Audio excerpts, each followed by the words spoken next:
او یم کوټې کلي په سبق باندې لکه الحمدلله ما ډېر زیات لیکل کړي دي. زه پښتون یم، تاریخونو کې راګیر یم. رحمان بابا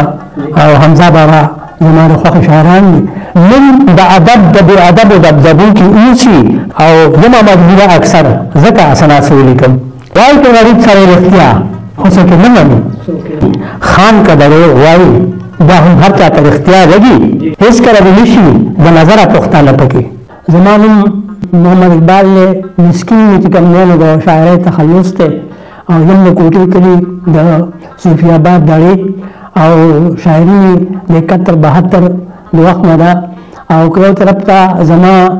مورنۍ ژبه پښتو ده نو په پښتو کې هنر ډېر بې انتها چاربیتې، غزلې،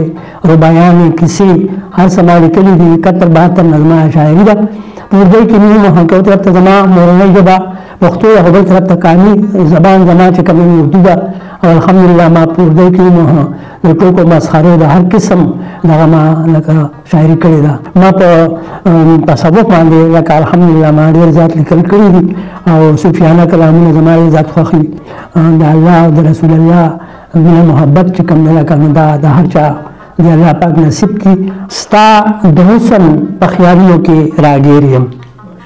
ستا د حسن په خیالونو کې راګیر یم، سمندري ارمانونو کې راګیر یم. او که د کاڼو په خدایانو پسې ګرځم، که د کاڼو په خدایانو پسې ګرځم، بیا به اور او سکروټونو کې راګیر یم. او ستا د زلفو د یخسوري به حقدار شم، ستا د زلفو د یخسوري به حقدار شم، که د صبر په جامونو کې راګیر یم. او په غمجنو سترګو ژوند مې په مسکا وي، په نمجنو سترګو ژوند مې په مسکا وي، په نمجنو سترګو ژوند مې په مسکا وي، چې د شپې تلي پیرونو کې راګیر یم. او خو له ښه بدو له بد یم اغیاره، خو له ښه بدو له بد یم اغیاره، زه پښتون یم، تاریخونو کې راګیر یم. او خوشحالۍ چې مې د قام سندرې وایي، خوشحالۍ چې مې د قام سندرې وایي، او خلکه داسې تدبیرونو کې راګیر یم. او د کوټې اقبال مسکینه اوزګار نه یم، د کوټې اقبال مسکینه اوزګار نه یم، زه د حق په تعریفونو کې راګیر یم. زاهد صاحب که چېرې ما لکه کتابونه چاپ کول وس وی او توفیق وی نو زما به نن کم سے کم 21-22 کتابونه وو. ما ډېر زیات د غریبۍ د دغه په وجه باندې ما ضایع کړي دي او څه اخوا دېخوا شوي دي. اوس نیم کتاب تیار دی خو لکه لا خیر خیریت دی د پیسو خواري او بس دغه خبره ده. ډېردی خو زه علامه اقبال صاحب زما دغه شاعري ډېره زیاته خوښه ده. رحمان بابا او حمزه بابا زما د خوښې شاعران دي، ډېر ښکلي کلامونه دي او دا نه متاثر یم. او بس استاد نشته، هر سره الله خپله لکه دا کړي دي. نوم د ادب د بې ادبو دبدبو کې اوسي، نوم د ادب د بې ادبو دبدبو کې اوسي، ځکه ادب زما په فکر او توبو کې اوسي. او د تخیل ناوې مې نشي تللی د بام په لاره، د تخیل ناوې مې نشي تللی د بام په لاره، د زورورو نظرونو په شیبو کې اوسي. او هر یو احساس مې د جادو رخپو کې دل شي مدام، هر یو احساس مې د جادو رخپو کې دل شي مدام، د زړه دنیا مې ځکه داسې په لمبو کې اوسي. او یمه مجبوره اکثر ځکه اسناسې ولیکم، یمه مجبوره اکثر ځکه اسناسو لیکم، چې مې زړګی د چا د عشق په جذبو کې اوسي. او چې تل د مخ د ملازې هغه رواج د دلته، چې تل د مخ د ملازې هغه رواج د دلته، حسرت د مینې د ناچاره د خیمو کې اوسي. او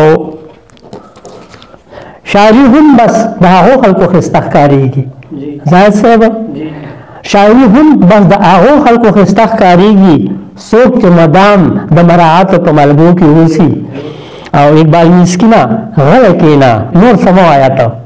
اقبال مسکینه غلی کښېنه نور څه مه وایه ته،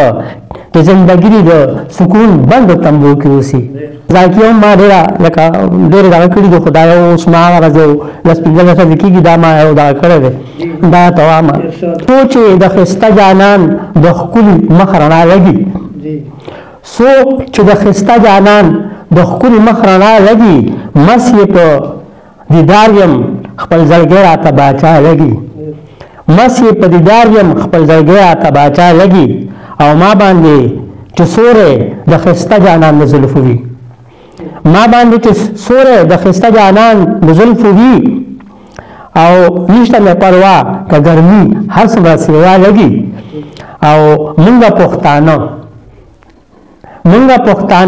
سخته ګرمۍ کې کمیس نه وښکو مونږه پښتانه سخته ګرمۍ کې کمیس نه وښکو ښاغه لنګمار دي چې چاپېره پې هوا لګي وایي که غریب سړی رښتیا خو څوک یې نه مني وایي که غریب سړی رښتیا خو څوک یې نه مني خان که دروغ وایي بیا هم هر چا ته رښتیا لګي او مخکې دا خزلې به ډیران ته جینکو وړي مخکې دا خزلې به ډیران ته جینکو وړي اوس یې ذمهوار د هغه کور کې چې بوډا لګي او هېڅکله دې نشي د نظره پښتانه پکې هېڅکله دې نشي د نظره پښتانه پکې او بد نظرونه د اغیار په پښتونخوا لګي او دا اقبال مسکین نیستی عدل بدل ځپلی دی دا اقبال مسکین نیستی عدل بدل ځپلی دی ځکه باباګانو ته د خپل ځان نه بابا لګي زما هر وخت لکه دغه فکر وي چې زما د پاکستان عوام به څنګه ښه شي زما دغه سودا ورځه شپه بس موږ دا غواړو چې امن وي او د پاکستان بچې بس خوشحاله وي او حکومت نه زما دا دغه درخواست دی چې یاره ډېر ټوله دنیا ته خبر ده او چې کوم نه ده نو خاص کر پښتانه ولې ټارګېټ کېږي نو موږ داسې رقم دغه کړی دی او چې کوم نه ده نو دا مهرباني وکړي چې بس امن راشي او ښکلی حکومت چې لکه د مخکې په شان چې څه وخت پخوا کوم حکومتونو چې هغه شان ته ښکلي وزګارونه ښکلي دا ټول خلک یو کس په او 14 کسان او یو به ګټله او هغه به ټولو به لکه خوړله او اوس چې کوم نه که ټول لګیا وي نو بد حالات دی د بیلوني ته وګوره دی هغه ته دا دغه دی چې بس زما الله ته زاري ده چې خدایه هر مسلمان پاکه پروردګاره په دواړه جانه خوشحاله کړي او چې څوک د چا د خو دپاره قدم اخلي خدای پاک ته په دواړه جانه خوشحاله کړي خدای پاک ته خوشحاله کا زاهد نیوز والا او ډېره مننه کوم او ډېره شکریه ستاسو دا کوم چې تاسو قیمتي وخت په دومره په هلو ځلو کې چې کوم تاسو یاست تاسو ما څخه راغلئ ډېره زیاته مننه او ډېره زیاته مهرباني